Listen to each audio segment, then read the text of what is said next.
Exactly like devotional service of the Lord. In the beginning, the devotional service, it seems like terrible austerity. Oh, you have to follow so many rules and study these big, thick books and chant these arcane mantras and understand this esoteric philosophy and hang out with these weird guys. Yeah, it's really tough. I don't know how anybody becomes a devotee. They must just really be desperate after trying everything, you know. That's how I was. I tried everything. Everything that I knew, everything that I thought was a good idea, I tried it. Nothing worked. I was still suffering like anything. So I had heard of this devotional service, and after some years of delaying and putting it off, I said, okay, I give up, I'll try it. And I tried it, and it worked. I got some relief. And I tried it some more, and it worked even more. So I said, well, there must be something to this. It wasn't easy. It wasn't easy for me to give up my material stuff. I was a musician. I was a working musician in a really good band. So I had to give up my band. I had to give up my music. I had to give up, you know, my beautiful girlfriend from Tobago. You know, I had a lot that I had to give up, and it took me a while. I had to give up smoking cigarettes and other things. But after some time, by trying, you know, if you try long enough and hard enough, you can give up just about anything. And I took up this process of chanting, very serious, joined a temple. And even though there were so many difficulties, I persisted, I persevered. And now I'm teaching the same subjects. So this is how you get cured. In the beginning, the sugar candy tastes sweet, tastes bitter, sour, terrible, if you have jaundice. So in the beginning, the same things that are actually sweet and transcendental, they taste bitter. They seem like suffering. Oh, I have to do so much discipline, so much difficult things.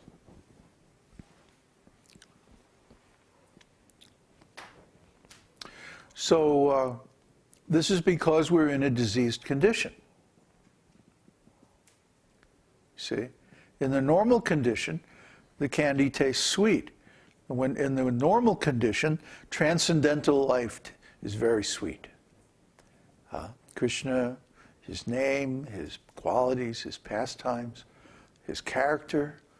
I mean, the nature of Krishna's character and personality is so wonderful that it's impossible to describe. He is the friend that we're all looking for. He is the lover that we all crave. He's everything that we want and need deep inside. But because we're diseased, we keep looking for these things somewhere where they can't be found. Why? Because we're conditioned. I like to tell the story of the drunk. The drunk is out in front of the bar under the street light, and he's looking, he's like, it's the middle of the night, you know, and he's drunk, and he's like looking, and his friend comes and says, hey, what you doing? He says, I'm looking for my car keys. So his friend says, well, where'd you lose them? And he goes, I lost them in the parking lot. So his friend says, well, why are you looking out here? He says, because this is where the light is.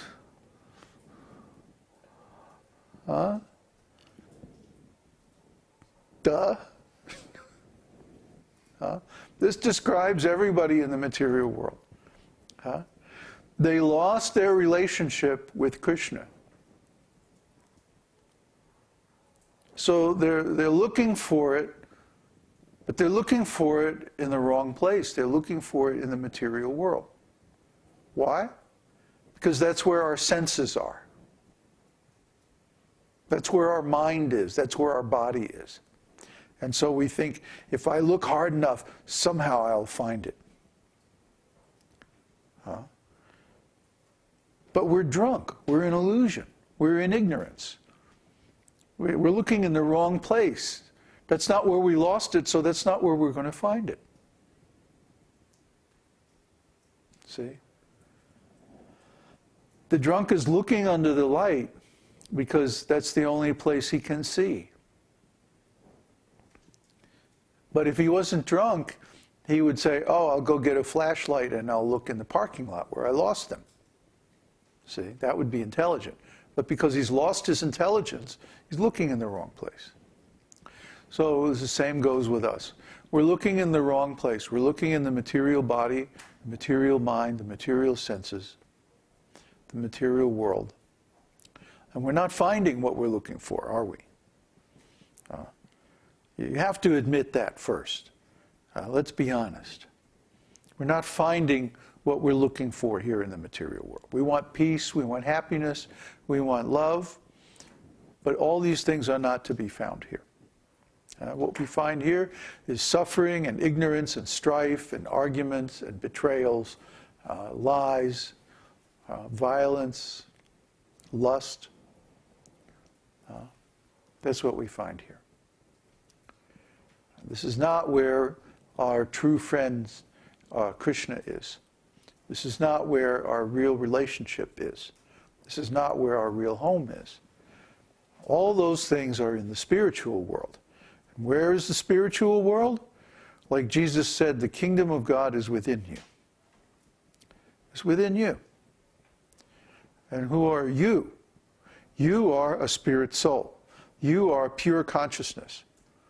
You are a living entity, a transcendental being that happens to be temporarily residing in this body. But don't let that fool you, because this isn't your home. Just like if you go to some foreign country, like we're in a foreign country now, we're in Chile, and none of us are from here. So we're all strangers.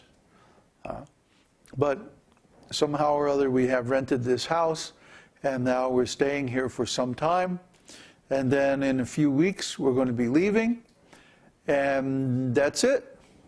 We're gone. We're not coming back.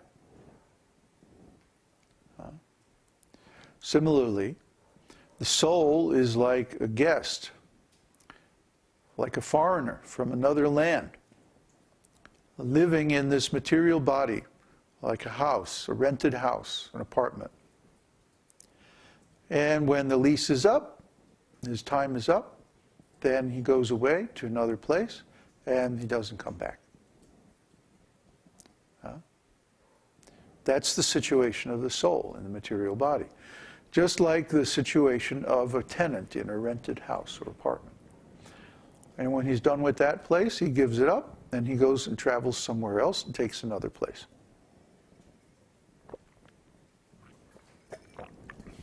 Similarly, the soul, when he's through with this body, when his time is up, he goes to another body according to his qualifications.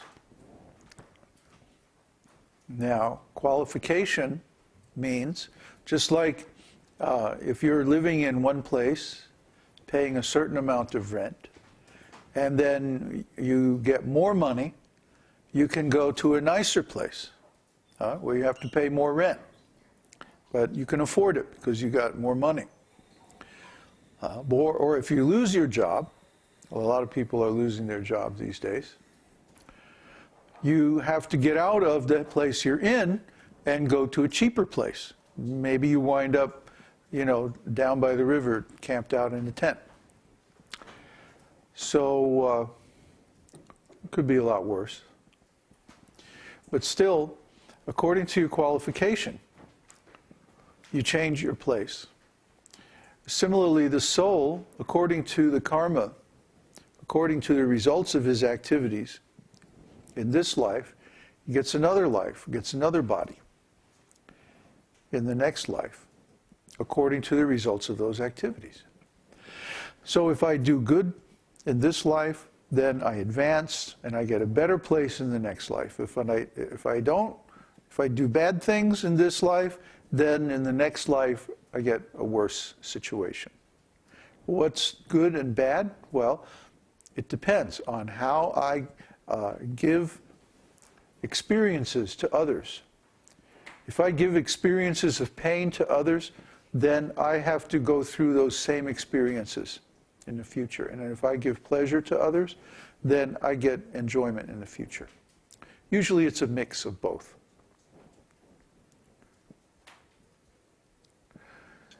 So, what is the greatest pleasure? What is the best thing that I could do in this life to get a best situation in the next life?